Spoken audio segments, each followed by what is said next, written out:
Imaginez, vous êtes coincé sous terre, dans l'obscurité totale, sans nourriture, sans eau, et cela pendant plus de 2 semaines. Cette histoire a bouleversé l'Amérique en 1925 et est encore considérée aujourd'hui comme l'incident le plus célèbre de l'histoire de la spéléologie. Pour comprendre comment tout cela est arrivé, il faut commencer de loin. Le 20 juin 1887, dans l'État du Kentucky, dans l'une des fermes locales, naquit Floyd Collins. Ses parents, Lee et Martha Collins, possédaient des terres agricoles. Ils ne vivaient pas dans la pauvreté, mais dire que leur existence était facile serait exagéré. En 1915, sa mère meurt de la tuberculose. 7 ans plus tard, en 1922, son frère aîné, James, succombe à la fièvre typhoïde. Mais la famille restait nombreuse, 3 frères et 2 sœurs. Après la mort de sa femme, le père se remarie avec la veuve d'un spéléologue. Ce n'est pas surprenant. Dans cette région, les grottes faisaient partie de la vie et beaucoup de choses tournaient autour d'elles. Les terres des Collins se trouvaient non loin de la grotte de Mammoth, le plus long réseau de grottes au monde, s'étendant sur près de 700 km sous terre. Le début du XXe siècle fut l'âge d'or de la spéléologie. Les gens visitaient les grottes avec plaisir, venaient d'autres États et payaient l'entrée. Cette période a même été surnommée les guerres des grottes du Kentucky. Les propriétaires terriens cherchaient des grottes sur leurs parcelles et les transformaient en attractions touristiques, gagnant ainsi des sommes considérables. Et la cabane en rondin de la famille Collins se trouvait à seulement 4 miles de la grotte de Mammoth, la principale attraction de la région. Floyd a commencé à explorer seul les labyrinthes souterrains du Kentucky à l'âge de 6 ans seulement. Dans son enfance, il accompagnait son père à la grotte de Mammoth et vendait aux touristes des pierres et des pointes de flèches trouvées sous terre. À l'âge de 10 ans, il abandonna l'école et se mit à fouiller les grottes locales avec une lanterne alimentée à la graisse animale, à la recherche de reliques des Amérindiens. Le garçon apprit rapidement à lire les grottes, à sentir où la paroi était solide et où elle était friable, à entendre comment l'écho changeait dans les différentes salles, à distinguer l'âge de la roche à l'odeur de l'argile humide et du vieux calcaire. À 12 ans, il connaissait chaque recoin de la grotte de sel voisine et s'écartait des sentiers battus, trouvant des mocassins, des tomahawks, des perles et des artefacts que personne avant lui n'avait remarqués. En 1910, alors que Floyd avait 14 ans, un géologue de New York engagea le jeune spéléologue pour $2 par jour afin qu'il le guide dans ce labyrinthe. Pendant 2 ans, le jeune fermier enseigna au géologue les bases de la spéléologie, tandis que le géologue lui apprenait la géologie. Ces leçons convainquirent plus tard Collins que toutes les grottes de la région étaient interconnectées, formant un immense réseau souterrain s'étendant sur des dizaines de miles sous les collines du Kentucky. Adolescent, Floyd se faufilait régulièrement dans des fissures qui faisaient pâlir les autres explorateurs. Son corps était compact, nerveux, idéal pour le travail souterrain. Il apprit qu'à se mouvoir dans des espaces où d'autres restaient coincés, à contrôler sa respiration pour que sa cage thoracique s'aplatisse à l'expiration. Sa réputation de meilleur spéléologue du Kentucky se répandit dans tout le comté. Les habitants racontaient des histoires incroyables sur la façon dont Collins plongeait dans une grotte pour réapparaître à des miles de là, effrayant un fermier qui ne se doutait de rien. Il avait même appris à jouer des hymnes religieux sur les stalactites, comme sur un xylophone. Le son se propageait dans les salles, se répercutant sur les parois de pierre. Vivant près de la grotte de Mammoth, qui rapportait une fortune à son propriétaire, Floyd observait ce dernier s'enrichir rapidement. Presque toutes les grottes étaient privées et généraient de bons revenus. Floyd décida de suivre la même voie. En effet, à cette époque, cet étrange commerce rapportait d'excellents profits.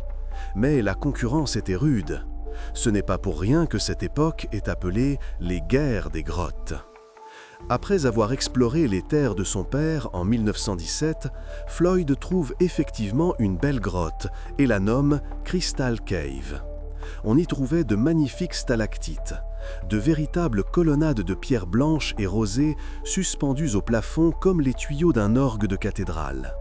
La grotte pouvait rivaliser avec celle des voisins. Mais le problème était son emplacement. Elle était loin des routes carrossables. Pour y accéder, il fallait marcher 1 heure ou plus à travers les broussailles et les rochers, grimper des pentes, se frayer un chemin à travers des fourrés d'épineux. Personne ne voulait faire cet effort. De plus, la concurrence dans le comté battait son plein. Les propriétaires des grottes voisins disaient aux touristes que Crystal Cave était fermée, inondée ou dangereuse. Ils bloquaient les chemins avec des rochers. Un jour, 5 gaillards costauds passèrent Floyd à tabac, méthodiquement, professionnellement, et lui firent comprendre sans détour qu'une nouvelle grotte dans le comté n'était pas la bienvenue. L'idée de Crystal Cave échoua. Mais Collins n'abandonna pas. Il trouve une autre grotte, Sand Cave. Elle se situait sur les terres de Beasley Doyle et bénéficiait d'un emplacement de choix, non loin de la route et, surtout, en amont d'une série de grottes populaires, y compris Mammoth Cave. Ainsi, les touristes commenceraient leur parcours par celle-ci et Floyd récolterait les premiers bénéfices. Il semblait que son rêve commençait enfin à se réaliser. Floyd conclut un accord avec Doyle pour explorer Sand Cave et partager les profits si elle s'avérait digne d'être montrée. Selon le plan des entrepreneurs, la grotte devait rapporter des milliers de dollars une fois devenue populaire, mais il fallait d'abord l'explorer en profondeur et y aménager des itinéraires touristiques. Le 30 janvier 1925, muni d'une lampe à pétrole, Floyd arriva à l'entrée de Sand Cave. Collins marchait sur des feuilles humides et de la neige fondante. La boue clapotait sous ses bottes. C'était un matin d'hiver inhabituellement doux. La température était passée au-dessus de 0 et la neige avait commencé à fondre activement, s'écoulant en ruisseaux le long des pentes. Pour lui, c'était une journée de travail ordinaire. Le spéléologue de 37 ans avait déjà passé plusieurs jours, à raison de 12 heures par jour, à aménager l'accès à la grotte. Il sciait des arbres abattus, enlevait les feuilles, dégageait le sentier. Mais aujourd'hui, il avait décidé de descendre dans les profondeurs. Collins enleva son manteau et le suspendit à un rocher voisin, en laine, lourd, il n'aurait fait que le gêner sous terre. Il alluma sa lampe à pétrole, vérifia la mèche, jeta une corde par-dessus son épaule et commença la descente. L'entrée de la grotte était une petite ouverture ressemblant à une bouche d'égout, ne dépassant pas 60 cm de diamètre. Il enroula la corde autour d'un arbre, vérifia le nœud et commença à descendre, prenant appui avec ses pieds sur les parois du puits étroit. Il descendit de 4,5 mètres le long de la corde et s'avança dans l'obscurité. Les derniers rayons de soleil restèrent derrière lui. La température chuta immédiatement. Sous terre, il faisait une dizaine de degrés, pas plus, et l'humidité était élevée. Son souffle se condensa en nuages de vapeur. Non loin de l'entrée, la grotte commençait à s'enfoncer, comme par des marches d'1,5 mètre de hauteur. Il descendait prudemment, tenant la lampe à pétrole devant lui. La flamme vacillait au gré de ses mouvements, les ombres dansaient sur les murs. Plus loin, la grotte se transformait en un puits étroit, fait de pierres irrégulières et friables. Les parois ici n'étaient pas en calcaire solide, mais en grès, friable, stratifié, peu fiable. Collins se mit à plat ventre et rampa. Les pierres sous ses paumes étaient humides, froides, rugueuses. Ses coudes et ses genoux furent immédiatement trempés par la boue. À une profondeur de 15 mètres, il rencontra le premier rétrécissement. La fente était étroite, pas plus de 25 cm. Mais Floyd était calme, ce n'était pas sa première fois sous terre. Avec la bonne technique, un homme de sa corpulence pouvait se faufiler même dans une fissure de 20 cm. Il plaqua ses bras le long de son corps, expira profondément pour aplatir sa cage thoracique et commença à se balancer des hanches, poussant son corps vers l'avant avec ses orteils. Les pierres lui pressaient les côtes et raflaient ses flancs à travers sa chemise. Il dut pousser la lampe devant lui, elle raclait le sol, laissant une trace dans la vase. Ses mouvements étaient lents, mesurés, chaque centimètre demandait un effort. Après un certain temps, la grotte s'élargit et il put ramper à quatre pattes. Ses genoux lui faisaient mal, ses paumes étaient écorchées jusqu'au sang. Après avoir franchi quelques autres passages étroits, il déboucha dans une fosse inclinée. La fosse descendait de 3 mètres et, se courbant à l'horizontale, se terminait par une fissure étroite. Son frère Omer décrira plus tard cet endroit comme un puits à peine plus large que son propre corps, parsemé de pierres saillantes qui s'enfoncent dans la chair et déchirent les vêtements. C'était la partie la plus dangereuse du parcours, un goulet d'étranglement où les pierres ne tenaient que par leur propre poids et pouvaient bouger au moindre mouvement imprudent. Collins avait passé les jours précédents à enlever des pierres de cet endroit et la fissure au fond lui semblait enfin praticable. Il voulait créer un itinéraire intéressant pour les touristes, mais pour cela, il fallait mettre de l'ordre dans la grotte. Il commença à descendre dans la fissure, les pieds en premier. Les pierres lui serraient le torse des 2 côtés, il sentait leur pression sur ses côtes à chaque inspiration. Au-dessus de lui, à quelques millimètres de son cou, des éclats de roche pendaient, pointus, dentelés, prêts à tomber à tout moment. Il les sentait avec sa nuque, percevait le froid de la pierre à travers ses cheveux.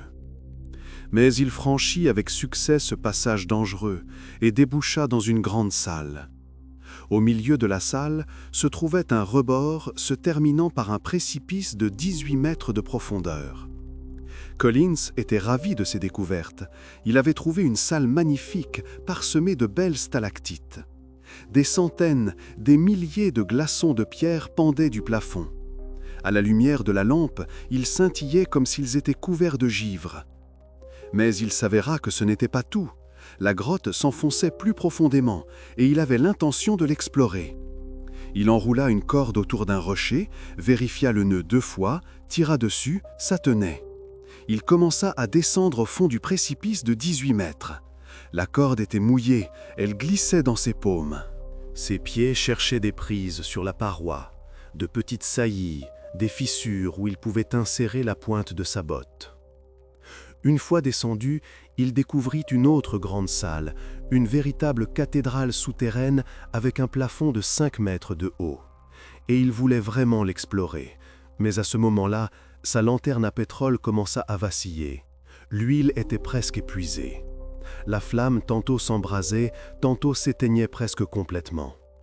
Floyd savait à quel point il était dangereux de rester dans une grotte sans lumière, alors il décida de renoncer à l'idée séduisante de poursuivre son exploration.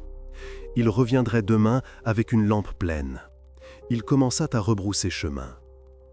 Après être remonté avec succès sur le rebord, la corde lui écorchait les mains, laissant des traces rouges sur ses paumes. Il atteignit la fissure horizontale étroite. Ici, il fallait se mettre sur le dos. Il s'allongea, plaqua les bras le long de son corps, expira et se glissa dans la fente étroite, poussant la lanterne devant lui. Les pierres lui pressaient la poitrine, les épaules lui éraflaient le dos à travers sa chemise mouillée. Il sentait chaque saillie de la roche avec sa colonne vertébrale.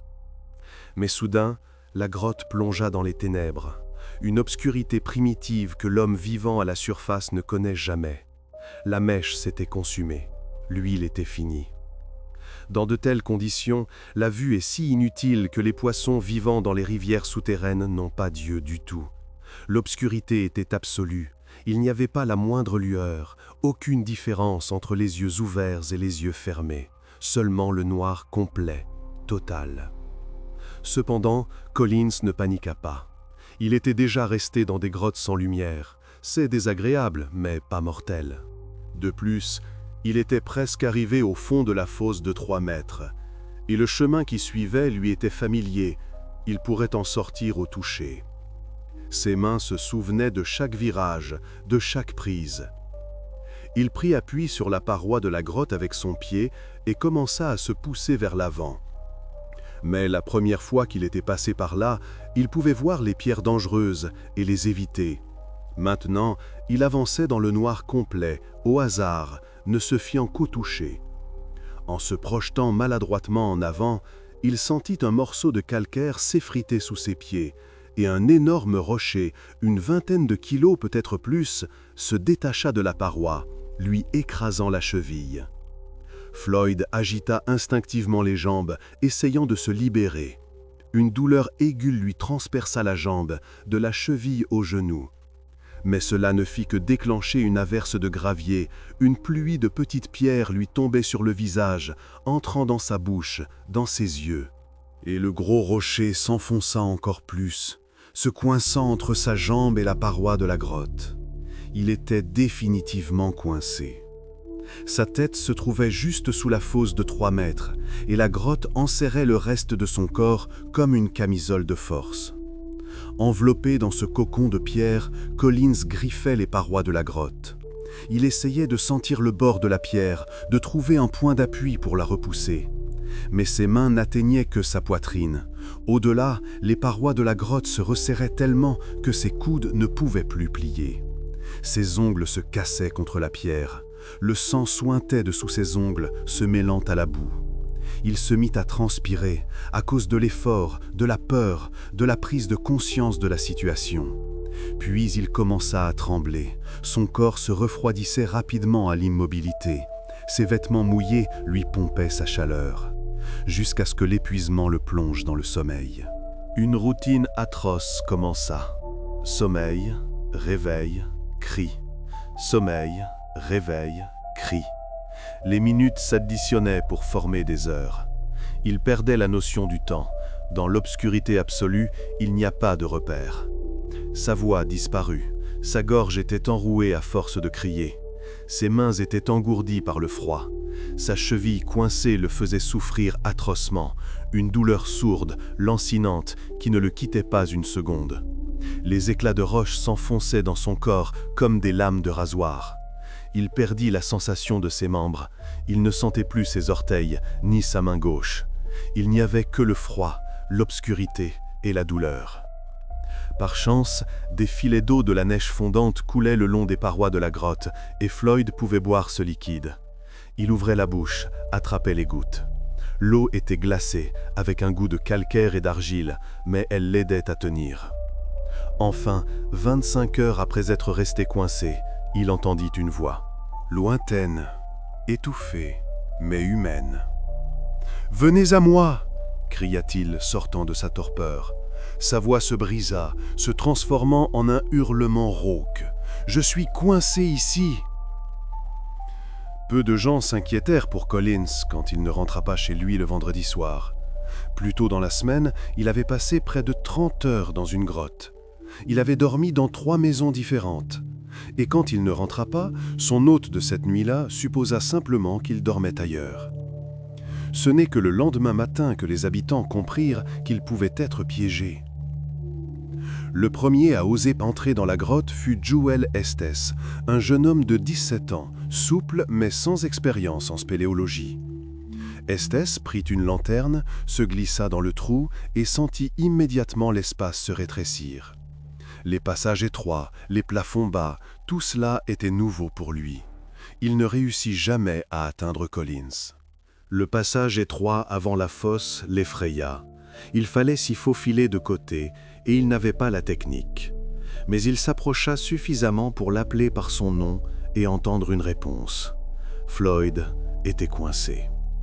Les hommes tentèrent l'un après l'autre d'atteindre Collins, et chacun en ressortait trempé de boue, couvert de bleu et d'égratignures, jurant solennellement de ne plus jamais mettre les pieds dans ce trou maudit. Au milieu de la journée, des dizaines d'habitants s'étaient rassemblés à l'extérieur. Personne n'avait réussi à atteindre l'homme piégé. « Je n'y retournerai pas, même si on me payait 1000 $, et Dieu sait que j'ai besoin d'argent », déclara le sauveteur Ellis Jones. Et 1000 $ à l'époque, c'était le revenu annuel d'un fermier. La plupart des grottes du Kentucky sont creusées dans un calcaire solide et sont relativement sûres. On peut s'y déplacer sans craindre un éboulement. Mais Sand Cave était un amas de blocs de grès et de calcaire et de couches de sable et d'argile, ce qui la rendait instable. Les pierres ne tenaient que par leur propre poids, comme un château de cartes. Elle ressemblait plus à un tunnel avec un plafond de roche en surplomb qui pouvait se détacher des parois à tout moment. Il suffisait d'enlever une pierre pour que les autres suivent. À 4 heures de l'après-midi, le frère de Floyd, Homer, âgé de 22 ans, arriva sur les lieux et vit des dizaines d'hommes se disputer à l'extérieur de Sand Cave. Certains suggéraient d'utiliser de la dynamite, d'autres parlaient de faire appel à des mineurs. Homer Collins les ignora, se glissa dans la grotte encore vêtu de ses habits de ville, veste, cravate, belles chaussures, et fut accueilli par une odeur de cigarettes et d'alcool que les fermiers locaux y avaient apportée. Certains fumaient directement dans les passages étroits, d'autres laissaient des bouteilles. Quand il arriva à la fosse de 3 mètres au-dessus de la tête de son frère, il comprit qu'il ne passerait pas avec ses vêtements. Il enleva son pantalon, sa chemise et ses chaussures et descendit en sous-vêtements. Le froid le saisit immédiatement. Les pierres étaient glacées, humides. Homer fut immédiatement confronté au problème qui déconcerta chaque sauveteur par la suite. Si l'on descendait dans le puits la tête la première, on était obligé de travailler la tête en bas. Le sang affluait à la tête, on sentait des pulsations dans les tempes, la vue se brouillait. Et pour sortir, il fallait se pousser les pieds en avant sur une pente raide, puis reculer encore de 6 mètres avant de pouvoir se retourner. Si l'on descendait les pieds en premier, comme le fit Homer, on ne pouvait pas abaisser le haut du corps jusqu'au niveau de Floyd sans se contorsionner dans une position presque impossible. La colonne vertébrale se courbait en arc, les muscles du dos se crispaient. Pire encore, Collins bloquait lui-même son propre sauvetage. Coincé au niveau de la poitrine et en dessous, ses bras et ses jambes étaient hors de vue des sauveteurs. Au loin, on ne voyait que le sommet de sa tête, des cheveux collés par la boue. Et comment le sortir de là était un mystère complet. Il n'y avait rien à agripper, rien à quoi attacher une corde. Mais Homer réussit à nourrir son frère. Il lui versa dans la bouche une pinte de café, chaud, sucré, qu'il se passait dans un thermos depuis le haut, et lui fit manger 9 sandwichs à la saucisse. Floyd mâchait lentement, avalait avec difficulté. Il tenta également de dégager les pierres libres de la paroi pour élargir le passage autour du corps de son frère. Il travaillait à main nue, ses doigts saignaient. Mais dès qu'il enlevait des pierres, de nouvelles tombaient des couches supérieures, et son frère n'en était que plus enseveli. La grotte était un organisme vivant. Chaque action provoquait une réaction. Quelques heures plus tard, Homer remonta à la surface. Pendant tout ce temps, il avait travaillé en sous-vêtements en plein mois de janvier. La température de l'air avoisinait le 0, mais il faisait plus froid dans la grotte. La peau de ses doigts pendait en lambeaux, ses ongles étaient noirs de sang coagulé. Il était au bord de l'hypothermie. Il tremblait de tout son corps, ses lèvres étaient bleues, son élocution était devenue pâteuse. Il avait besoin de repos. Après lui, des dizaines d'autres hommes tentèrent d'atteindre Floyd, mais sans succès. Certains abandonnaient à mi-chemin, d'autres ne parvenaient pas à se faufiler dans les passages étroits, d'autres encore perdaient simplement leur orientation dans l'obscurité et rebroussaient chemin. À minuit, Homer redescendit dans la grotte. Pendant environ 8 heures, il s'acharna avec un pied de biche sur les pierres qui coinçaient son frère au niveau de la poitrine. Le pied de biche résonnait contre la roche. L'écho se propageait dans la grotte. Des étincelles jaillissaient à chaque impact du métal sur la pierre. Mais la grotte ne cédait pas. De nouvelles pierres remplaçaient celles qu'il enlevait. Au lever du soleil, les bras et le dos d'Homer le faisaient souffrir atrocement. Ses muscles étaient noués, chaque mouvement était une douleur. Son esprit était en proie au désespoir. Il remonta à la surface le matin du 1er février. Son frère était sous terre depuis 48 heures, sans lumière, presque sans nourriture, dans le froid et l'obscurité. Près de la grotte, une véritable foule s'était rassemblée, et l'ambiance ressemblait plus à une foire. Les gens fumaient, buvaient de l'alcool de contrebande dans des flasques et des cruches, proposaient toutes sortes d'idées pour le sauvetage. Des feux de camp brûlaient sur toute la pente, la fumée s'étalait dans les bas-fonds. Certains suggéraient d'envoyer un acrobate de cirque avec un burin et un marteau. Souple, il passerait n'importe où, disait-il. D'autres proposaient d'utiliser de la dynamite, faire sauter le passage, l'élargir. D'autres encore parlaient d'amputation et débattaient de la perte de sein, du temps qu'il restait à un homme après qu'on lui ait arraché un membre. Il semblait que Floyd était devenu la victime de son propre talent. La grotte qu'il avait traversée terrifiait même les spéléologues expérimentés. Seul son frère pouvait l'atteindre, mais il tenait à peine debout de fatigue. Ses yeux étaient rouges, ses mains tremblaient, sa voix était rauque. Homer donna une grosse somme d'argent, $50, plus d'1 mois de salaire, à un groupe d'adolescents qui traînaient près de la grotte, et leur ordonna d'apporter de la nourriture et une couverture à son frère. Les adolescents, plus petits, étaient plus souples et bien moins corpulents que les hommes adultes. Ils avaient de bonnes chances de parvenir jusqu'à Floyd. Quelque temps plus tard, les adolescents remontèrent effectivement à la surface et annoncèrent qu'ils avaient nourri Floyd et l'avaient couvert de couverture. Ils racontaient des détails, ils lui avaient parlé, il était conscient, il demandait de dire à ses proches que tout irait bien. Cependant, plus tard, ces couvertures et cette nourriture furent retrouvées dans des fissures de la grotte où les adolescents les avaient jetées. Ils avaient simplement menti à Homer et n'avaient pas atteint la victime. Peut-être n'avaient-ils même pas essayé, effrayés par les passages étroits. Ils avaient décidé que l'argent était plus important que leur conscience.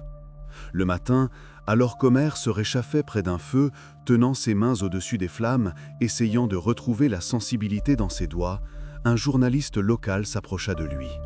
Un homme de petite taille, au visage d'enfant, portant des lunettes, maigre. Il dit « J'ai entendu dire qu'il fallait sortir ce type qui est coincé dans la grotte. » Homer le toisa de la tête aux pieds, costume propre, chaussures cirées, mains sans la moindre callosité, et répondit « Si vous voulez des informations, voilà le trou. Allez-y et voyez par vous-même. » De toute évidence, il voulait juste se débarrasser du journaliste importun, mais Homer avait sous-estimé ce jeune homme. Il s'appelait William Burke Miller, surnommé Skeets. Journaliste de 21 ans, il ne gagnait que $25 par semaine. Ses articles se vendaient rarement, des nouvelles locales, des faits divers, rien de sérieux. Alors, quand les rédacteurs du journal mentionnèrent qu'un homme était coincé dans une grotte, Miller se jeta sur l'histoire avec enthousiasme. Il voulait écrire un reportage vraiment bon, un reportage dont on se souviendrait. Quand Homer le mit au défi, Miller ne se démonta pas. Il enleva son costume sur le champ, dans le froid, enfila la combinaison de quelqu'un d'autre et attrapa une lampe de poche. Le journaliste ne pesait que 50 kg, la peau sur les os, et il commença à se frayer lentement un chemin à travers les puits étroits. La grotte était devenue très humide. Les gens rassemblés avaient allumé des feux près de l'entrée, ce qui accélérait encore la fonte de la neige. L'eau coulait le long des murs, gouttait du plafond, une boue liquide clapotait sous ses mains et ses genoux. Avec effroi, Miller se faufilait sous les rochers en surplomb. Il sentait leur pression sur son dos, les entendait grincer en s'affaissant sous leur propre poids. Enfin, au dernier rétrécissement, il cria dans l'obscurité et entendit un gémissement à peine perceptible, un son faible, brisé. Miller se fraya un chemin et glissa dans le puits de 3 mètres, atterrissant directement sur la tête de Collins. Le journaliste tenta de poser des questions à l'homme coincé, mais celui-ci ne pouvait plus répondre de manière cohérente. Il marmonnait quelque chose d'inintelligible, son discours était confus. Miller lui donna de l'eau de sa gourde, lui mit un sandwich dans la bouche, Floyd mâchait machinalement, avec difficulté, et se hâta de remonter à la surface. Il lui fallut une demi-heure pour sortir, et pendant tout ce temps, il ne pensait qu'à une chose, l'homme là-dessous est en train de mourir. Quand Homer le vit, sale, trempé mais vivant, il fut surpris et se dit que ce garçon courageux pourrait être utile. À ce moment-là, Floyd était dans la grotte depuis 73 heures, 3 jours sans lumière, presque sans nourriture, dans le froid. Il commença à avoir des hallucinations et racontait à Miller qu'il voyait des anges, des silhouettes blanches dans l'obscurité, qui s'approchaient de lui et lui parlaient à voix basse. Le matin du 2 février, Robert Burden arriva sur les lieux. Un pompier de Louisville, mince, âgé de 33 ans, à l'allure très sûre de lui. Grand, nerveux, avec le regard dur d'un homme habitué aux situations d'urgence. Il réussit lui aussi à atteindre l'homme coincé. Il était expérimenté, savait comment se déplacer dans les espaces étroits. En voyant Collins pour la première fois, Burdon déclara « On a un sacré problème ici, mais je pense qu'on peut te sortir avec une corde. » Puis Burdon regarda plus profondément dans le trou, entoura le corps de Collins de ses bras, essayant d'évaluer à quel point il était coincé, et grimaça. « On risque de t'arracher la jambe. »« Arrache-moi la jambe, mais sors-moi d'ici, » répondit Floyd. Sa voix était calme, presque sereine. On ne sait pas si Burdon savait que Floyd avait déjà perdu le contact avec la réalité et que ses réponses pouvaient être incohérentes. Mais, une fois remonté à la surface, le pompier se mit à convaincre la foule que la seule façon de le sortir était d'utiliser une corde, l'attacher par le torse et tirer tous ensemble. Une telle méthode lui briserait certainement la jambe et, peut-être même, lui arracherait le membre. Les gens se mirent à dire que la victime se viderait de son sang avant d'atteindre la surface. D'autres affirmèrent qu'il serait déchiqueté par les pierres acérées qui dépassaient des murs avant d'être traîné jusqu'à la sortie. Un médecin présent dans la foule, le docteur Hazlett, un médecin local, déclara que si on le tirait avec une corde, ses organes s'étireraient comme du caramel, ses côtes se briseraient et il mourrait simplement de blessures internes avant même de sortir. Mais le pompier insistait. Le tirer avec une corde était la seule solution. Il n'y avait pas d'autre plan. À 5 heures du soir, on apporta dans la grotte un harnais spécial, de larges sangles de cuir avec des boucles en métal, que les pompiers utilisaient pour secourir les gens dans les bâtiments en feu. Homer Collins, Skitz Miller et Robert Burdon descendirent dans l'obscurité avec une longue corde, épaisse, en chanvre, capable de supporter plusieurs centaines de kilogrammes. Homer marchait en tête pour calmer les nerfs de son frère. Il nourrit le prisonnier avec des sandwichs au jambon, lui donna du café et une gorgée de whisky, brûlant, réchauffant. Collins avoua à voix basse, peinant à articuler les mots, qu'en réalité, il ne voulait pas perdre sa jambe. Homer l'écouta patiemment, lui caressant la tête. Puis il donna à Floyd un sédatif, une poudre qu'ils avaient diluée dans de l'eau.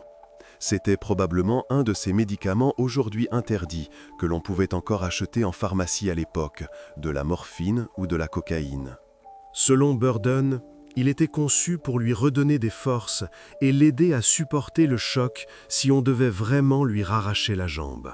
Homer fixa le harnais autour de la poitrine de Floyd. Il serra les sangles, vérifia les boucles.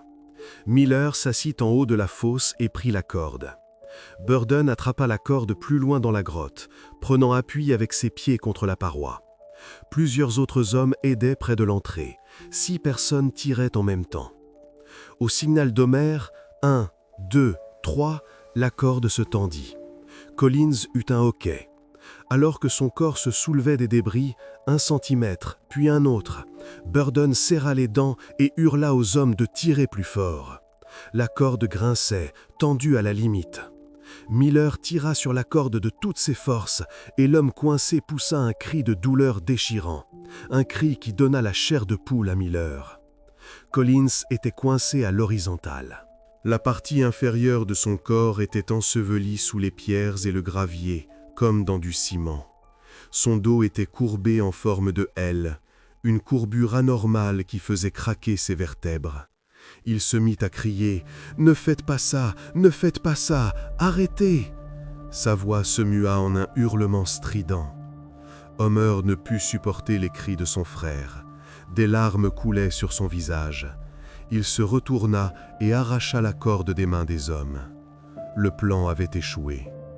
L'équipe décida de se retirer pour revoir sa stratégie. Tous étaient secoués par ce qu'ils venaient de vivre. Burdon perdit connaissance en rampant vers la sortie.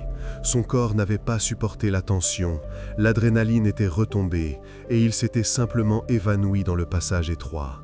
On dut le tirer par les pieds. Quand ils atteignirent enfin la surface, ils ne tenaient plus sur leurs jambes. Leurs muscles les lâchaient, leurs genoux flageolaient. Des gens les portèrent jusqu'au feu. Dehors, la foule grossissait. Et parmi elles se trouvait le seul homme qui pouvait libérer Floyd Collins. C'était son ami d'enfance, Johnny Gerald, un homme robuste d'une quarantaine d'années, avec des mains comme des pelles. 88 heures s'étaient déjà écoulées depuis que Collins était coincé dans ce trou maudit, presque 4 jours. Quand Gerald arriva sur les lieux, il vit une foule ivre de 200 personnes, sans aucune expérience en spéléologie. Il était particulièrement indigné par le lieutenant Burden et son plan de tirer son ami comme un poisson avec une corde, un plan barbare et insensé. Johnny Gerald était un spéléologue expérimenté. Il avait déjà dû sortir des gens de grotte à plusieurs reprises, 3 fois au cours des 10 dernières années. Il savait comment travailler la pierre, comment élargir les passages, comment consolider les parois.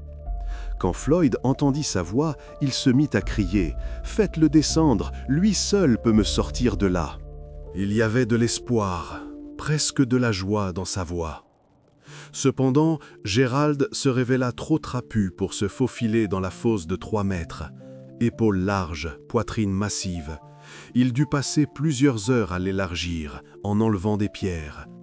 Il travaillait méthodiquement, calmement, choisissant les pierres qui pouvaient être retirées sans risque d'effondrement, les empilant sur le côté. Ce n'est que vers minuit qu'il réussit à atteindre son ami. Il commença à creuser le gravier et à retirer les pierres près de la poitrine de Floyd. Il travaillait dans un espace confiné, au toucher, dans une position inconfortable. Et il semblait qu'il commençait à y arriver. Le torse de Collins apparut. Pour la première fois en plusieurs jours, on pouvait voir sa chemise, sa cage thoracique. Puis ses hanches, Floyd put bouger un peu. Puis le haut de sa cuisse. Pour la première fois, Floyd put bouger sa jambe droite, bien qu'elle le fît atrocement souffrir. Une douleur aiguë, perçante à chaque mouvement. Avant que Gerald ne parte, Collins lui aurait dit au revoir en lui serrant la main. « Ne laisse personne descendre ici, sauf toi et ton équipe. » Gerald jura de tenir parole. Il était convaincu que les gens sans expérience du travail en grotte, aussi sincères que soient leurs intentions, ne feraient que provoquer un éboulement et enterrer la victime vivante. La grotte était trop instable, trop dangereuse pour des amateurs. C'est pourquoi, lorsqu'une équipe de tailleurs de pierre professionnels, des hommes qui travaillaient dans des carrières et s'y connaissaient en roche, qui attendaient des volontaires dans le froid depuis 5 heures, s'approcha de Gerald avec un plan pour examiner le passage et creuser le calcaire au-dessus de la tête de Floyd, Gerald leur ordonna de ficher le camp. Brutalement, sèchement. Dégagez d'ici avant que je ne vous jette dehors moi-même. Le lieutenant Burden revint le mardi matin vers 10 heures et proposa à nouveau son plan avec la corde. La nuit précédente, il avait contacté sa caserne de pompiers et demandé un treuil pour tuyau d'incendie, un treuil mécanique capable de soulever plusieurs centaines de kilogrammes. Il disait « J'ai eu une idée, si je peux le faire descendre dans le passage et le faire fonctionner, je suis sûr que ça marchera.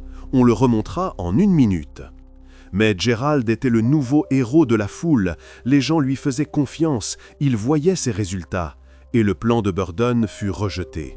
La foule hua le pompier. À ce moment-là, le reportage de Miller était prêt. Les journaux arrivaient sur le pas des portes le matin. Le tirage du Louisville Courier Journal avait triplé. Ce matin-là, Floyd Collins se réveilla en star, tout comme le journaliste Miller d'ailleurs. Son nom commençait à être connu. Ses collègues du journal le regardaient avec respect. Cette popularité ne fit qu'accroître la foule autour de la grotte. Les gens venaient pour voir ce qui arrivait à ce type sous terre. À ce moment, Floyd avait passé 103 heures sous terre. Plus de 4 jours sans lumière, sans nourriture normale, dans une position où il était impossible de bouger. Ce matin-là, le journaliste Miller retourna à la grotte. Gerald était épuisé par le travail, ses yeux étaient cernés, ses mains tremblaient de fatigue, sa voix était réduite à un murmure. Et les autres n'étaient pas autorisés à s'approcher de la grotte, Gerald se tenait à l'entrée comme un garde. Le journaliste proposa alors un plan. Il descendrait dans la grotte et organiserait une chaîne humaine pour remonter les pierres à la surface et passer de la nourriture et des boissons à la victime. De plus, là où c'était possible, il consoliderait les murs avec des planches pour éviter les éboulements. une chaîne humaine. L'un passe à l'autre, comme on se passe des seaux d'eau lors d'un incendie. Le journaliste Miller atteint de nouveau Floyd et, comme Gérald avant lui, commence à creuser autour de son corps, enlevant les pierres. Il travaille pendant des heures, sans s'arrêter. Bientôt, l'espace autour du corps atteint 12 cm. On peut y passer la main, toucher ses côtes. Son équipe avait installé des ampoules dans la grotte, reliées par des fils, de simples ampoules à incandescence alimentées par une batterie de voiture. Et maintenant, une lumière orangée jouait sur les murs, projetant des ombres tremblantes.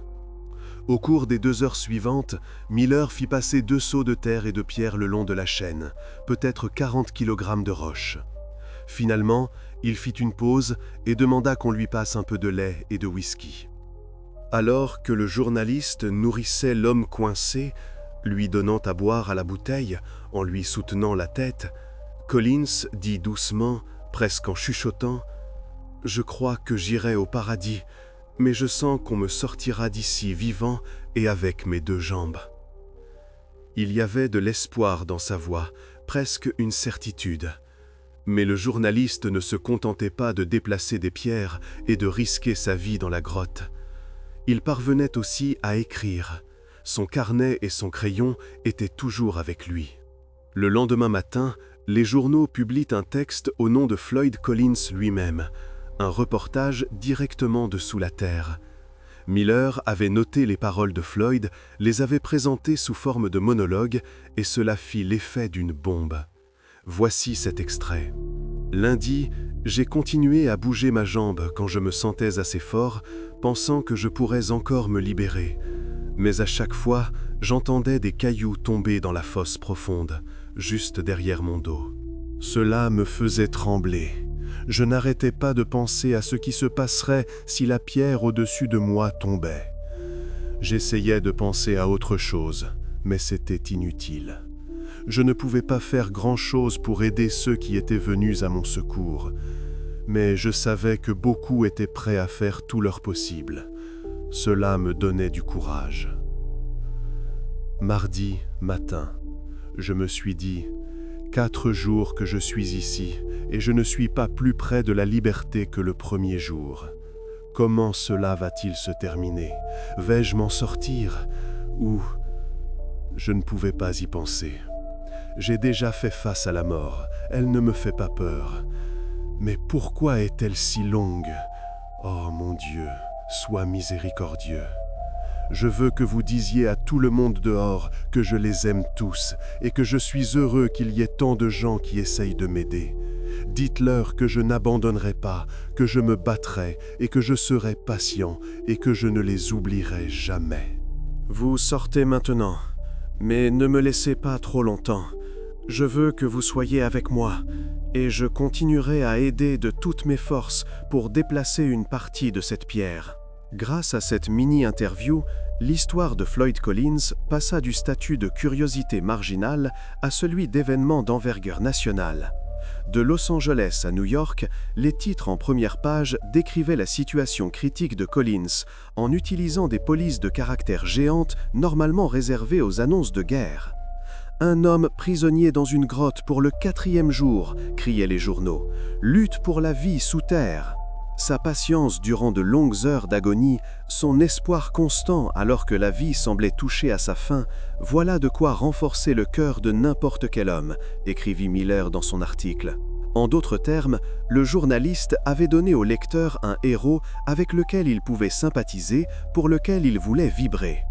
Pas simplement une nouvelle sur un accident, mais un drame vivant avec un personnage principal. Quelques heures seulement après l'interview qui allait changer sa vie, Miller et sa chaîne humaine retournaient à Sand Cave.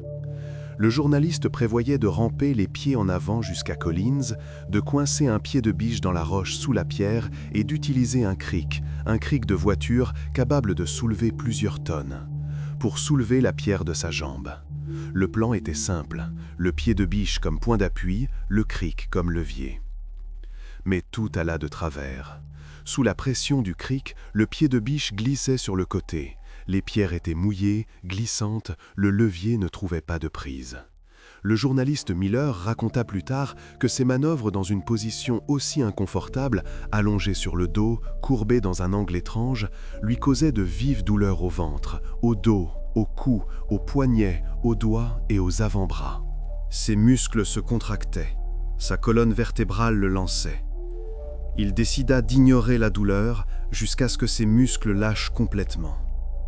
Lorsque la tentative suivante échoua de la même manière, le pied de biche glissa de nouveau, le cric tomba dans la boue, Miller essaya un nouvel angle.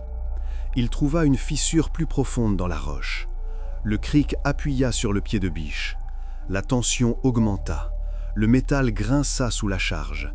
La pierre bougea, à peine perceptiblement, mais elle bougea.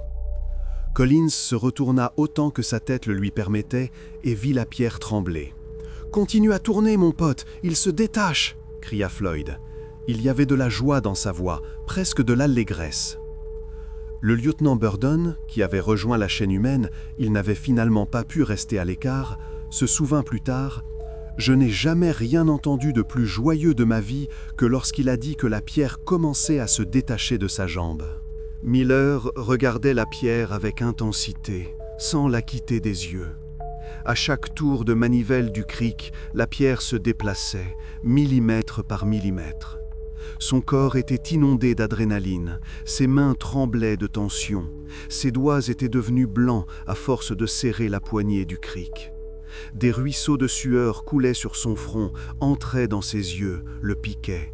Son rythme cardiaque s'accéléra jusqu'à un rythme effréné, ses tempes battaient.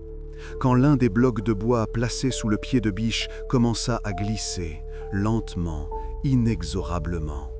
Soudain, la structure s'effondra et le rocher retomba à sa place avec un bruit sourd, écrasant la jambe de Collins. Floyd poussa un cri de douleur. Miller essaya encore, et encore, et encore. Il ajoutait des cales en bois, les enlevait, déplaçait le pied de biche dans d'autres fissures. Il utilisait chaque fente, chaque courbe de la pierre pour assurer une position stable. L'homme piégé l'encourageait tout du long, même lorsque la douleur était insupportable. « Tu vas y arriver, mon pote, je crois en toi !» criait Floyd d'une voix rauque et brisée. Vers 1h du matin, Miller s'effondra d'épuisement dans le passage étroit. Ses bras l'avaient lâché, ses doigts ne lui obéissaient plus, incapable de tenir l'outil. La pierre ne bougeait plus, c'était inutile. Burdon se souvint de cela ainsi. On avait tous envie de s'asseoir là et de pleurer. C'était tout simplement horrible. On était si près, la pierre bougeait, on la voyait bouger. Et soudain, tout s'est effondré. Avant de partir, Miller ajusta la couverture de Collins, une couverture militaire grise qu'on avait descendue, et lui suspendit une ampoule au cou pour le réchauffer. La lampe chauffait, procurant un peu de réconfort. Quand il sortit de Sand Cave, les bras couverts d'échymoses violacées, les coudes et les genoux écorchés, il vit des dizaines de soldats en uniforme kaki, fusil à la main, se tenant sur le promontoire au-dessus de la grotte. La garde nationale était arrivée. Floyd était dans la grotte depuis 112 heures, presque 5 jours. Lorsque Miller quitta la grotte, un nouveau personnage prit les commandes. Henry Carmichael, le surintendant général de la Kentucky Rock Asphalt Company. Un homme d'une 50aine d'années, aux tempes grisonnantes et à la voix dure et autoritaire. Quelques jours plus tôt, il avait envoyé des hommes pour aider à consolider la grotte avec des planches de bois, d'épaisses poutres de chêne capables de supporter des tonnes de pression. Le mercredi, à 2h30 du matin, peu après la tentative infructueuse de Miller avec le cric, Carmichael envoya 2 hommes dans Sand Cave pour évaluer la stabilité de la structure. C'étaient ses meilleurs ouvriers, des hommes qui s'y connaissaient en mine, qui savaient lire la roche. L'entrée de la grotte était plus large que jamais, grâce aux efforts de la chaîne humaine. En 3 jours de travail, il l'avait presque doublé de taille. On pouvait maintenant s'y faufiler non pas de côté, mais presque de face. De nouveaux étais en bois maintenaient l'entrée en position stable, en croix, avec des entretoises, installées par des professionnels. Mais à mesure qu'il descendait plus profondément, les supports en bois disparaissaient, et la grotte se resserrait plus que d'habitude. À certains endroits, les murs semblaient s'être rapprochés, les passages s'étaient rétrécis de plusieurs centimètres. En général, les grottes du Kentucky sont remarquablement stables. Les pierres ne se décèlent pas et ne se contractent pas. Le calcaire tient pendant des siècles. Dans Sand Cave, c'était différent. La neige fondante des feux de camp s'écoulant en ruisseaux dans le tunnel, et la présence de la chaîne humaine, mouvement constant, vibration, changement de charge, avait provoqué des fluctuations de température et humidité. La roche commença à changer de structure. Le plafond commença à s'affaisser, à peine perceptiblement, mais il s'affaissait. Des micro-fissures apparurent, d'où tombaient de fins débris. L'un des volontaires vit cela et se sentit pris de vertige. L'instinct de survie se mit en marche à plein régime. L'adrénaline inonda son sang, sa respiration s'accéléra, sa bouche devint sèche. Il entendit les gémissements de Collins devant lui, faibles, presque indistincts, mais humains. Mais il entendit aussi le grincement sinistre des pierres qui glissaient, un son grave, prolongé, qui signifie que la roche est en mouvement. Et il insista pour rebrousser chemin. « Je ne vais pas plus loin, tout s'effondre là-dedans, on va y rester. » Le second volontaire, un certain Casey Jones, un jeune mineur qui travaillait dans les mines de charbon plus au nord, entendit les mêmes bruits, mais continua. Il avait l'expérience du travail souterrain. Il connaissait la différence entre un grincement dangereux et un tassement normal de la roche. Il atteignit la fosse, tenant sa lampe devant lui. Collins entendit ses pas, sentit le mouvement de l'air et supplia Jones de descendre. Sa voix était faible, mais insistante. Tous ses instincts moraux disaient à Jones d'aider. Un homme était en train de mourir là-dessous, demandant de l'aide. Mais son instinct de survie lui ordonnait de faire demi-tour et de partir. Le plafond grinçait, les pierres bougeaient, tout pouvait s'effondrer à tout moment. Au début, l'instinct de survie l'emporta. « Je ne peux pas maintenant, Floyd, » dit Jones, et il avait de la culpabilité dans sa voix. « Mais je le ferai à mon retour, promis. » Derrière lui, son coéquipier le suppliait de partir. Sa voix tremblait de peur. « Casey, viens, maintenant, tout de suite !» Sous lui, Collins criait, presque en pleurant. « J'ai soif, aidez-moi, ne me laissez pas !» Jones se figea. 1 seconde, 2, 3. Un combat intérieur le déchirait. Puis il décida. Au diable, il ne pouvait pas abandonner un homme comme ça. Il allait quand même descendre dans la fosse. Il glissa la tête la première, le sang lui monta à la tête, ses tempes se mirent à battre et donna à la hâte du café à Collins de son thermos, chaud, sucré. Étonnamment, celui-ci refusa. Il détourna la tête, le café coula sur son menton. Jones comprit que Floyd n'avait pas vraiment soif. Il avait simplement peur et se sentait seul. Il ne voulait pas rester seul dans le noir, en silence, avec ses pensées. D'en haut, la voix de son coéquipier retentit, hystérique maintenant. « Pour l'amour de Dieu, Jones, sors de là, sors, à cause de toi, on va tous y passer. » « Tu entends ce craquement? Tu l'entends? Le plafond va s'effondrer. » Jones regarda Collins, leurs yeux se croisèrent à la lumière de la lampe. Dans les yeux de Floyd, il y avait une telle supplique, un tel désespoir, que Jones en eut le souffle coupé. Il posa sa main sur la tête de Collins, lui caressa les cheveux. « Tiens bon, mon pote, on va te sortir de là, promis. » Il posa le thermos de café à côté de lui et sortit de la fosse. Il rampa sous le plafond qui s'affaissait, sentant les pierres peser sur son dos, se retournant toutes les quelques secondes. Et il fut horrifié de voir le passage derrière lui se refermer comme un étau. Les murs se rapprochaient littéralement, l'écart se réduisait à vue d'œil. Le plafond s'effondra avec un bruit sourd. Une vague de poussière et de petites pierres submergea Jones. Il protégea instinctivement sa tête avec ses bras, se collant au sol. Quand la poussière retomba, il se retourna et vit un tas de pierres là où se trouvait le passage un instant auparavant.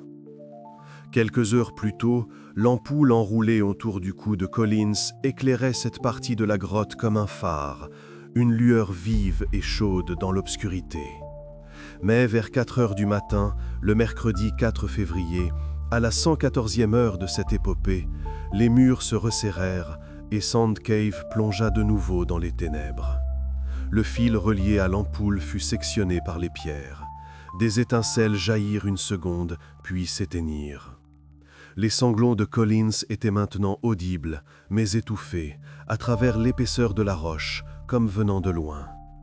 Il était derrière les pierres, derrière un mur de grès et d'argile.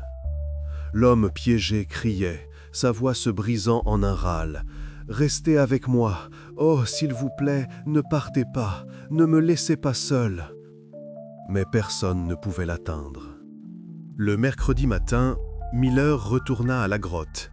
Il n'avait dormi que 3 heures, mais ne pouvait rester à l'écart. Il fut choqué par l'effondrement du plafond. Quand il plongea dans Sand Cave et se retrouva face à un tas de pierres oranges et grises, des tonnes de roches bloquant le passage, son cœur se serra. Il tenta de déplacer quelques pierres, travaillant à main nue, mais chaque mouvement provoquait la chute de nouvelles pierres du plafond. Elles tombaient comme le sable dans un sablier. Un gros morceau d'argile, environ 5 kg, lui tomba sur la jambe, la clouant au sol. Il écrit dans son carnet « J'ai réussi à me dégager, mais cela m'a beaucoup effrayé. J'ai compris que si je restais ici 1 minute de plus, je mourrais. La grotte est en train de mourir. » Quand il retourna à la surface, il saignait du nez, à cause de la poussière, de la tension et pour s'être cogné la tête contre le plafond bas. Son visage était gris, ses yeux rouges. Burden se souvint. Il ne m'a pas dit ce qui n'allait pas. Il a seulement dit doucement, presque en chuchotant, « Pour l'amour de Dieu, n'y retourne pas, et assure-toi qu'Homer Collins n'y aille pas non plus. C'est mortellement dangereux là-dedans. » Il n'y avait pas à s'inquiéter pour Homer. Il souffrait de quintes de toux, ses poumons étaient encrassés par la poussière après des jours de travail dans la grotte. Chaque inspiration était un sifflement. Et il était peu probable qu'il puisse participer aux opérations de sauvetage. Il était assis près du feu, enveloppé dans une couverture, buvant du thé chaud et fixant l'entrée de la grotte d'un regard vide.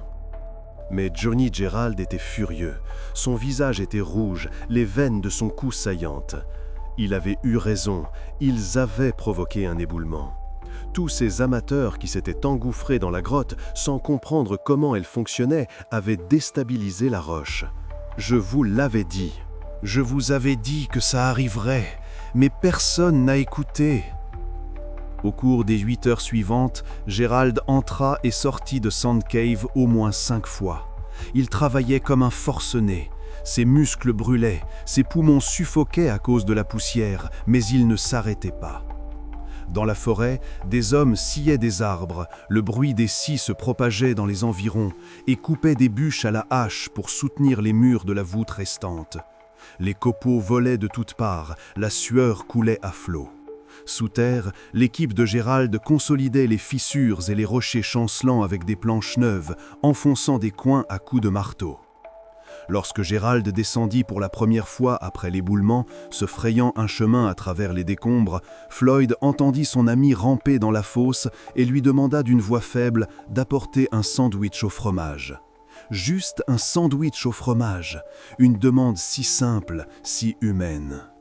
Quand Gerald expliqua qu'il y avait eu un éboulement, que le passage était bloqué, qu'il faudrait du temps, l'homme se mit à pleurer, doucement, sans espoir. Les larmes coulaient sur son visage sale, se mêlant à la vase. Travaillant à la limite des capacités humaines, les mains tremblantes de fatigue, la vue brouillée, la coordination altérée, Gerald sort de la grotte 4 barils de pierre. Il les passe le long de la chaîne vers le haut, baril après baril. Peut-être 200 kg de roches. Quelques heures plus tard, c'était déjà le soir, le soleil déclinait à l'horizon, une bande de lumière perça à nouveau l'obscurité. Le passage était dégagé. L'ampoule sur le cou de Collins était de nouveau visible, une lueur terne et jaunâtre dans la profondeur. Bientôt, il y eut assez d'espace pour se faufiler jusqu'à la victime. On pouvait l'atteindre, le toucher. Gerald retourna à la surface, couvert de boue, de sang, tenant à peine sur ses jambes. Il rassembla son équipement. Un cric, un pied de biche, un pistolet à graisse, de la vaseline, des cordes. Et il dit aux hommes rassemblés à l'extérieur, ils étaient maintenant plus de 300, que Floyd les rejoindrait dans 1 heure, 2 au maximum. Il était certain, absolument certain, qu'il allait le sortir d'un instant à l'autre. Préparez une civière et des couvertures, il sera bientôt là. À 10h30 du soir, le 4 février, Johnny Gerald entra dans Sand Cave pour la dernière fois. Le plan était clair, réfléchi. Il se glisserait au-delà de l'éboulement, nourrirait son ami pour lui donner des forces. Ensuite, avec le pistolet à graisse, il couvrirait les pierres autour de sa jambe d'une épaisse couche de lubrifiant. Pour le dire simplement, il allait enduire Floyd de vaseline, le rendre glissant comme un poisson et le tirer de cette fissure. Un plan vraiment pas mal, simple mais efficace. Mais quand Gerald entra dans la grotte et atteignit l'éboulement, rampant les derniers mètres sur le ventre, il eut un hoquet. La lumière de l'ampoule n'était plus visible, seulement le noir. Le plafond s'était de nouveau effondré. Pendant qu'il préparait son équipement en haut, la grotte avait de nouveau bougé. Ce spéléologue expérimenté, qui en avait vu d'autres dans sa vie, se mit à pleurer là, dans le passage étroit. Les larmes coulaient sur son visage, tombaient dans la boue. Il cria à travers l'épaisseur des pierres « Floyd, Floyd, tu m'entends ?» Soudain, une pierre tomba sur la tête de Gerald, pointue, au bord dentelé. Le choc fut violent, des étincelles jaillirent devant ses yeux. Il se frotta la tête, sentit du sang sur ses doigts et appela de nouveau plus faiblement « Floyd, mon pote !» En réponse, il entendit des mots étouffés, étranges. « Je suis déjà rentré à la maison et je me suis couché. Maman a préparé le dîner. » De toute évidence, Floyd délirait. Son esprit ne tenait plus. Presque 5 jours sans lumière, sans mouvement, dans le froid et la douleur, cela brise le psychisme. Puis une autre pierre tomba du plafond, pointue, lourde, d'environ 2 kg, et atterrit directement sur le dos de Gerald, entre les omoplates. La douleur lui transperça la colonne vertébrale, lui coupant le souffle.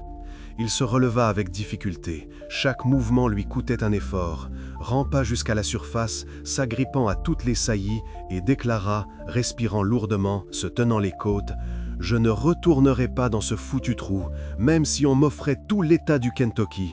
C'est la mort là-dedans. La grotte tue tous ceux qui y entrent. » Cependant, ce n'était pas la fin. Les gens n'avaient pas l'intention d'abandonner. Le lieutenant-général Denhart, un militaire habitué à donner des ordres et à voir des résultats, rassembla les mineurs, les aligna et leur cria, martelant chaque mot « Nous avons perdu l'espoir d'atteindre Floyd par le chemin simple. La grotte ne nous laisse pas passer. Mais nous allons la contourner. Maintenant, les gars, c'est à vous de jouer. Vous allez forer la terre et sauver ce garçon. Vous creuserez un puits jusqu'à lui. Ne lésignez pas sur les moyens. Les bourses du Kentucky sont ouvertes. Le gouverneur a donné son accord. Demandez ce que vous voulez. Outils, hommes, nourriture, argent. Vous aurez tout, mais sortez-le de sous terre. Le jeudi 5 février, l'État prit le contrôle total du sauvetage de Collins. C'était devenu une opération d'État. Le lieutenant-général Denhart, qui aurait dit à Homer, durement en face, « Pour sauver ton frère, il faudra des gens avec des cerveaux, pas des émotions », fut nommé responsable de toute l'opération de sauvetage. Il avait carte blanche. Sa première instruction fut d'interdire à quiconque d'entrer dans la grotte, catégoriquement. Il posta des gardes à l'entrée, 2 soldats armés de fusils. Personne ne devait entrer. Trop dangereux, trop instable. Le moindre mouvement à l'intérieur pourrait provoquer un effondrement final. Son deuxième ordre fut de creuser un puits vertical depuis la surface, directement jusqu'à l'endroit où se trouvait Collins, en contournant tous les passages étroits, en évitant les éboulements. Un chemin direct de haut en bas. Du matériel lourd arriva sur les lieux, des camions avec des excavatrices, des grues à vapeur, des foreuses. Mais il devint vite évident que les gaz d'échappement des moteurs pénétraient dans la grotte par des fissures dans la roche, et que Floyd risquait de suffoquer avant qu'on ne le déterre. Le monoxyde de carbone est plus lourd que l'air. Il s'étale au sol, remplit les creux. Les mineurs comprirent qu'ils devraient creuser un puits de 17 mètres de profondeur à la main, avec des pioches, des pelles, des pieds de biche. À l'ancienne, des tonnes de roches devaient être extraites à la main.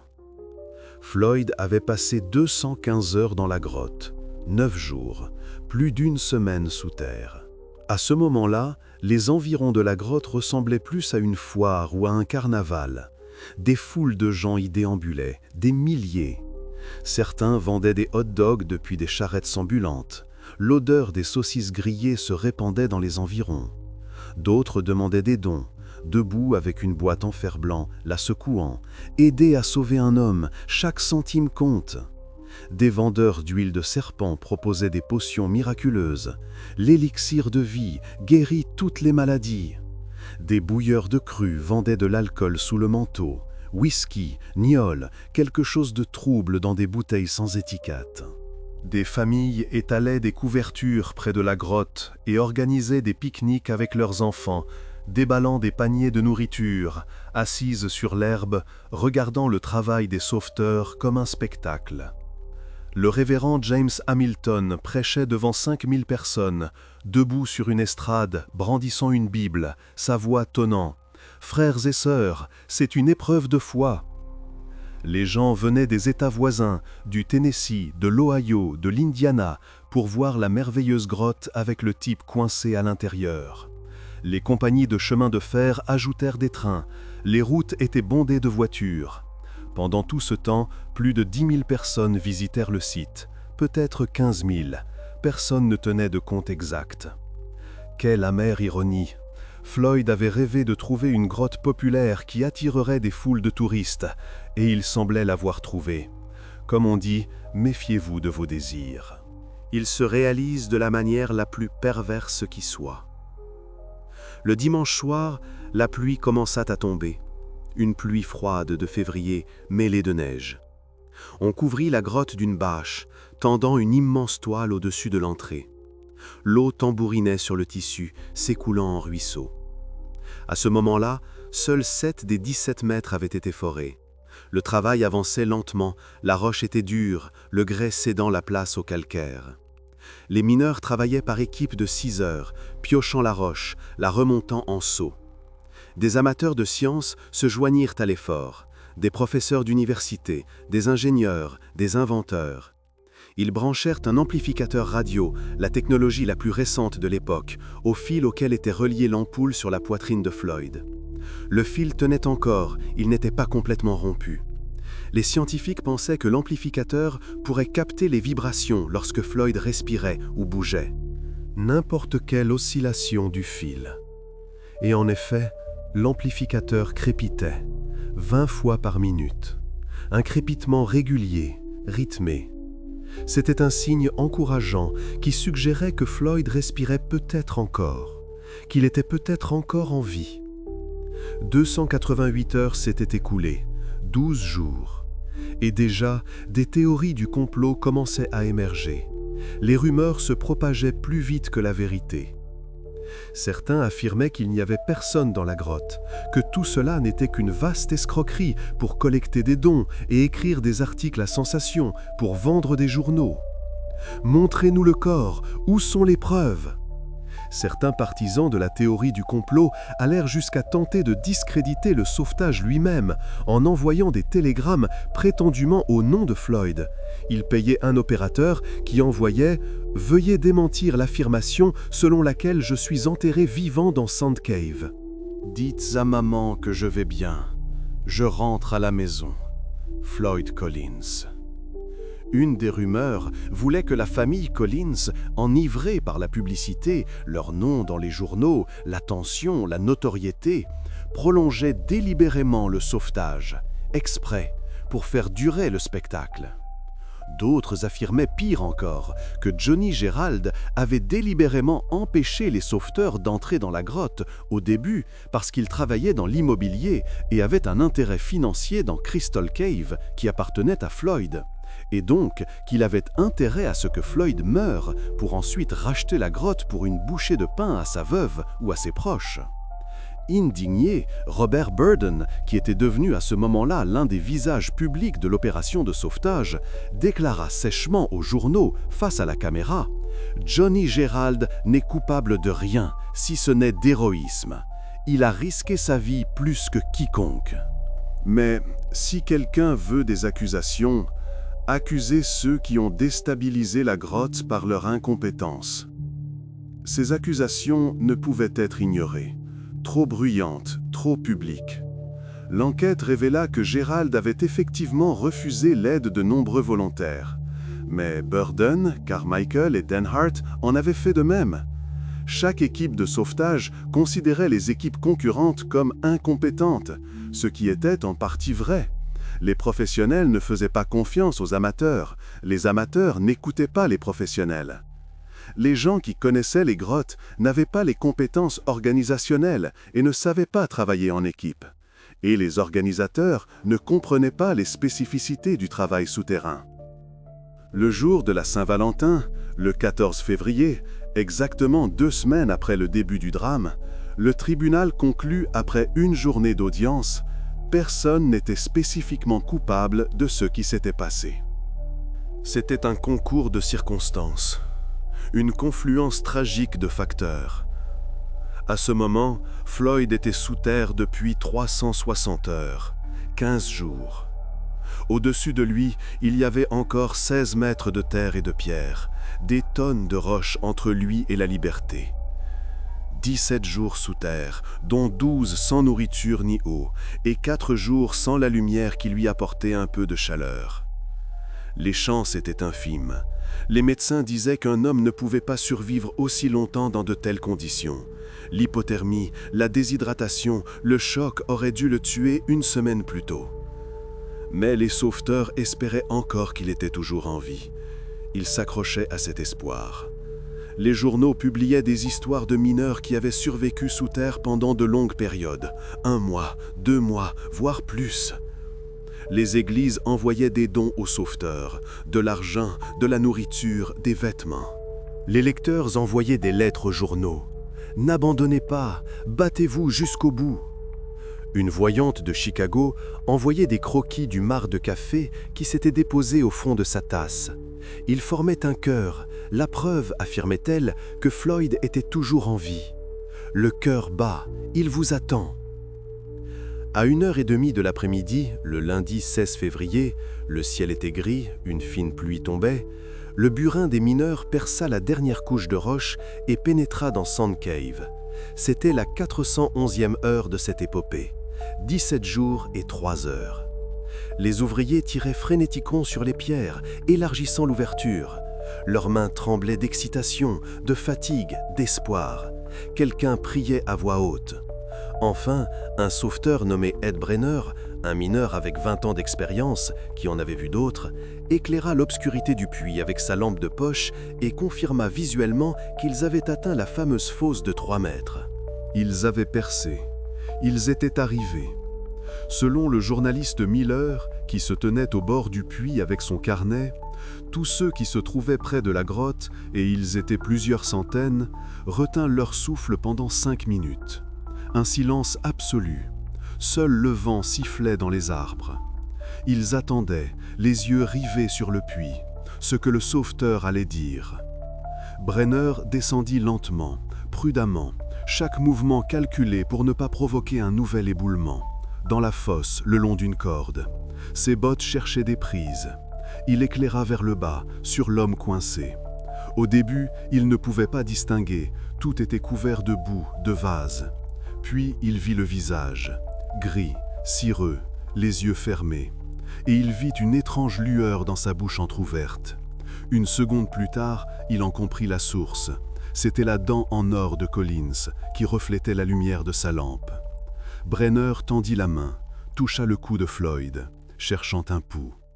La peau était froide comme la pierre. Pas de pouls. Aucun. Il approcha son oreille de sa poitrine. Le silence. Pas de respiration. Pas de battement de cœur. Il passa sa main devant son visage. Aucune réaction. 5 minutes plus tard, qui parurent une éternité à ceux qui attendaient en haut, il remonta lentement à la surface. Le visage de pierre, les yeux vides. Il se tenait au bord du puits, chancelant de fatigue. Tous le regardaient, attendaient un mot. Il secoua la tête, lentement, lourdement, et il dit un seul mot, d'une voix rauque. Mort. La foule eut un hoquet. Des femmes se mirent à pleurer. Les hommes retirèrent leurs chapeaux. Quelqu'un tomba à genoux. 17 jours d'espoir, de lutte, de travail, et tout cela pour rien. Un peu plus tard, après l'autopsie, on affirma que Floyd était mort depuis environ 3 jours, décédé aux alentours du 13 février. Si c'est vrai, alors il est mort peu de temps après que sa seule ampoule se soit éteinte. Ce dernier éboulement qui avait sectionné le fil, son dernier lien avec le monde extérieur. Peut-être l'hypothermie, peut-être la déshydratation, peut-être simplement que son cœur n'a pas tenu. Il s'est arrêté d'épuisement. La cause exacte n'a jamais pu être établie. Bientôt, le lieu se vida. En quelques heures, la foule se dispersa. Les gens repartirent en voiture, à pied. Le spectacle était terminé. On remplit le puits de terre, pourquoi le laisser ouvert? Le nom de Floyd Collins, qui pendant plus de 2 semaines avait fait la une des journaux de tout le pays, commença à être oublié. Les nouvelles suivent leur cours, la vie continue. Mais ce n'était pas encore la fin de l'histoire. Oh non, le plus étrange était à venir. Quelques semaines plus tard à peine, la terre de sa tombe n'était pas encore tassée, le propriétaire du terrain où se trouvait la grotte, Beasley Doyle, installa sur l'autoroute une grande pancarte en bois, peinte en rouge et blanc, sur laquelle était écrit en grosses lettres « À 200 yards d'ici, le corps de Floyd Collins, prisonnier dans la grotte. Visite tous les jours, 50 cents par personne. » Pour 50 cents, le prix d'un repas dans un restaurant correct, les visiteurs curieux pouvaient voir le trou béant qui avait englouti l'homme que Doyle avait autrefois appelé un ami et un partenaire. Le corps avait été laissé sur place, on n'avait pas jugé bon de le sortir. Trop cher, trop dangereux, à quoi bon? Contrairement aux rumeurs selon lesquelles la famille s'était enrichie grâce à la tragédie, les Collins retournèrent à leur vie de fermiers et ne s'enrichirent pas d'un centime. Après le départ de la garde nationale, des habitants virent le père de Floyd, le vieux Lee Collins, fouiller le site de sauvetage à la recherche de bouteilles en verre. On pouvait les consigner pour quelques cents. Un vieil homme voûté, fouillant dans la boue à la recherche de bouteilles. Voilà ce qu'était devenu sa vie. Le journaliste William Skitz Miller reçut une offre inattendue. Un agent de New York le contacta. Partir en tournée à travers le pays pour raconter cette histoire aux gens dans les théâtres, les salles de concert.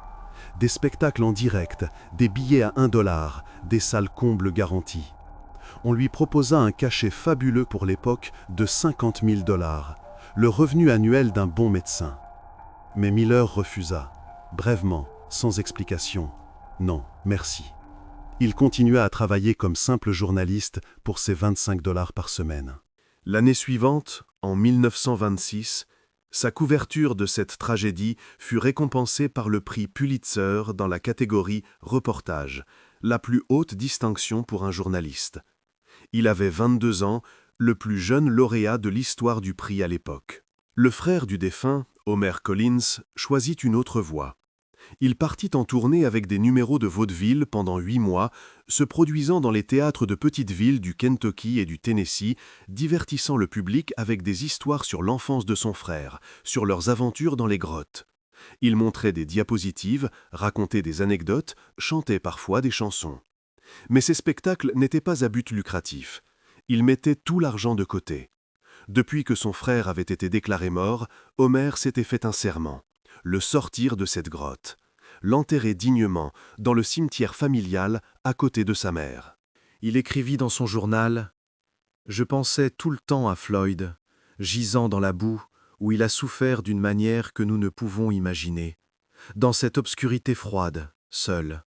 Je ne trouverai jamais la paix de l'esprit s'il reste dans cette maudite grotte. Ce n'est pas juste, ce n'est pas humain. » Homer utilisa tous les bénéfices de ces spectacles, chaque centime, chaque dollar, pour engager une équipe et récupérer le corps de son frère. Le 17 avril 1925, exactement 2 mois après sa mort, 7 mineurs expérimentés recreusèrent le puits, se frayèrent un chemin à travers les éboulements et pénétrèrent dans Sand Cave. Cette fois, le but n'était pas de le sauver, seulement de récupérer le corps. Ils travaillèrent avec précaution, consolidant chaque mètre du passage avec des planches. Ils atteignirent enfin Floyd. Il était allongé dans la même position, sur le côté, un bras tendu vers l'avant, comme s'il tendait la main vers la lumière. Ils retirèrent la pierre qui avait maintenu sa jambe coincée tous ces jours. Un énorme rocher, une 30aine de kilogrammes. Il fallut 2 hommes pour le déplacer. Le 26 avril 1925, 19 jours après l'extraction, le corps de Floyd Collins fut mis en terre dans le cimetière familial. Le ciel était clair, le soleil brillait. Toute la famille était réunie, les amis, les voisins. Sa tombe était marquée d'une pierre tombale en stalagmite, un morceau de roche qu'il avait lui-même rapporté de Crystal Cave des années auparavant. Sur la pierre, on grava « Floyd Collins, 1887-1925 », le plus grand spéléologue. En 1927, 2 ans après les funérailles, les proches, accablés par les dettes et la pauvreté, vendirent leur ferme et Crystal Cave, qui appartenait à Floyd. Celle-là même qu'il avait trouvée en premier et qui était loin des routes, ce qui l'empêchait d'être rentable. Ils vendirent le tout pour une bouchée de pain, seulement $10 000. Et le terrain valait au moins 3 fois plus. Mais ils n'avaient pas le choix. Le tourisme spéléologique n'était plus aussi populaire après la mort de Collins. La même publicité qui avait attiré des milliers de personnes au Kentucky pour assister à l'opération de sauvetage eut l'effet inverse après la tragédie. Les gens comprirent à quel point c'était dangereux et n'étaient plus aussi enclins à explorer les grottes. La peur est plus forte que la curiosité. La ferme de la famille Collins, avec tout ce qu'elle contenait, la maison, les granges, la terre, y compris le cimetière familial et Crystal Cave, fut achetée par un dentiste entreprenant nommé Harry Thomas, un homme avec le sens des affaires, une absence totale de sentimentalité. Et c'est là que la folie commence, ce qui défie tout bon sens. Il exhume le corps de Floyd Collins, le déterre de la tombe où il reposait depuis seulement 2 ans. Il l'embaume dans les règles de l'art, produits chimiques, traitements, conservation. Il lui met son plus beau costume. Il le place dans un cercueil en cristal au couvercle de verre, cher, fait sur mesure. Et il installe ce cercueil à l'intérieur même de Crystal Cave, dans la salle principale, sous la lumière des lampes électriques. Il transforme l'endroit en mausolée. À l'horreur et à l'indignation des proches de Floyd, qui l'apprirent par les journaux, les touristes qui auparavant ne voulaient pas s'y rendre parce que la grotte était loin des routes et peu pratique, commencèrent à y affluer en masse. Des milliers de personnes, apportant au docteur Thomas des profits fabuleux, $1 l'entrée et 2 les week-ends. La pancarte à l'entrée de la grotte proclamait en lettres énormes « Venez à Crystal Cave voir le corps embaumé du plus grand explorateur de grottes jamais connu, Floyd Collins, héros, légende, seulement ici. » En petits caractères en bas, photographie interdite. Cependant, ce n'était pas tout. La folie continuait. En septembre 1927, des inconnus, très probablement des concurrents du docteur Thomas, propriétaires d'autres grottes, tentèrent de voler le corps de Floyd de la grotte. Ils s'introduisirent de nuit, brisèrent la serrure, forcèrent le cercueil. La première tentative échoua, un garde les fit fuir, ils s'enfuirent. Mais la deuxième tentative, soigneusement organisée en mars 1929, fut un succès. Les pilleurs de tombes volèrent le corps de Collins, le sortirent du cercueil, l'enveloppèrent dans une bâche et tentèrent de le jeter dans la Green River au Kentucky pour qu'il disparaisse à jamais. Mais le corps était lourd, encombrant. Ils ne l'emmenèrent pas jusqu'à la rivière, ils le jetèrent dans des buissons au bord de la route. Le corps s'emmêla dans des ronces. 3 jours plus tard, un fermier local le trouva. Il appela le shérif. Le docteur Thomas récupéra les restes, déjà bien endommagés, les traita de nouveau, les remit dans le cercueil. Mais cette fois, il le ferma avec 3 lourds cadenas et y ajouta de nombreuses chaînes, comme sur un coffre au trésor. Il s'agissait très probablement d'échos des guerres des grottes qui n'étaient toujours pas terminées. Les concurrents voulaient attirer les touristes et priver le docteur de son principal atout. C'est pourquoi ils avaient enlevé le corps. Cependant, Floyd Collins gisait de nouveau dans son cercueil de cristal à Crystal Cave, mais maintenant ceinturé de chaînes, tel un prisonnier.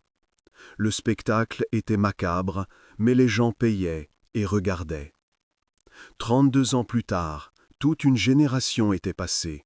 En 1961, le gouvernement américain racheta finalement Crystal Cave, avec Collins à l'intérieur. Il prévoyait de créer le parc national de Mammoth Cave, unissant toutes les grottes de la région sous le contrôle de l'État. Le parc national acheta le terrain pour 285 000 $, une somme énorme pour l'époque. Aujourd'hui, cela équivaut à plus de 2,5 millions de dollars. Le docteur Thomas mourut riche. Ses descendants vécurent dans l'aisance. Il avait vraiment fait une excellente affaire. Acheté pour 10 000, vendu pour 285 000. La direction du parc finit par fermer l'accès public à Crystal Cave. C'était dans les années 1970. La société avait changé. Montrer des cadavres pour de l'argent était devenu considéré comme contraire à l'éthique. L'époque avait changé. En 1989, 64 ans après sa mort, le corps de Floyd Collins fut exhumé une dernière fois et réenterré au cimetière baptiste de Brownsville, Kentucky. On le laissa enfin en paix.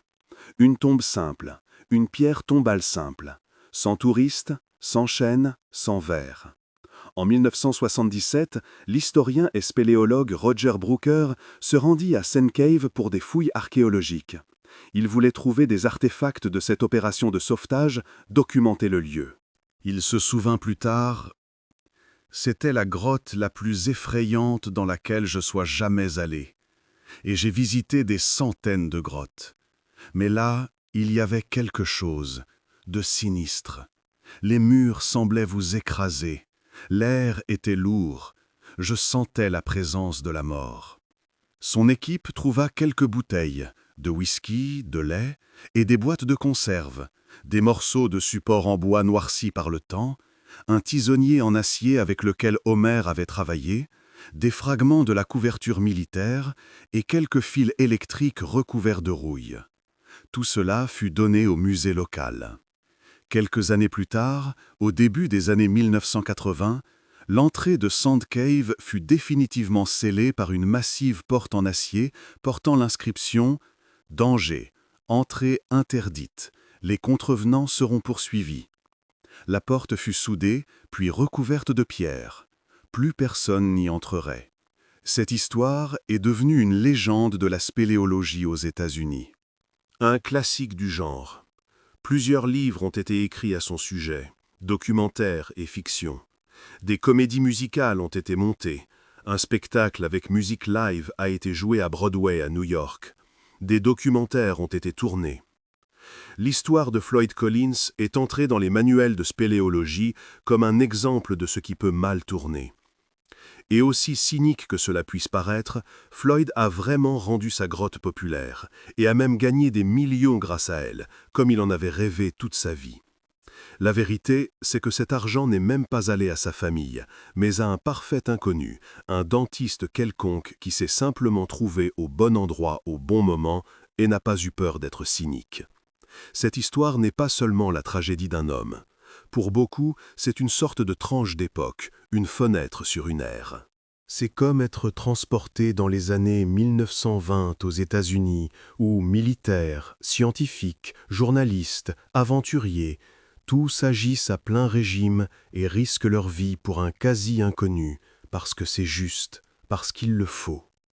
où d'une tragédie naissent la sensation et l'argent, où les gens créent des affaires à partir de rien et élaborent des schémas de profit auxquels on n'oserait même pas penser aujourd'hui, montrer un cadavre pour de l'argent, où la frontière entre la compassion et l'exploitation est floue au point d'être indiscernable.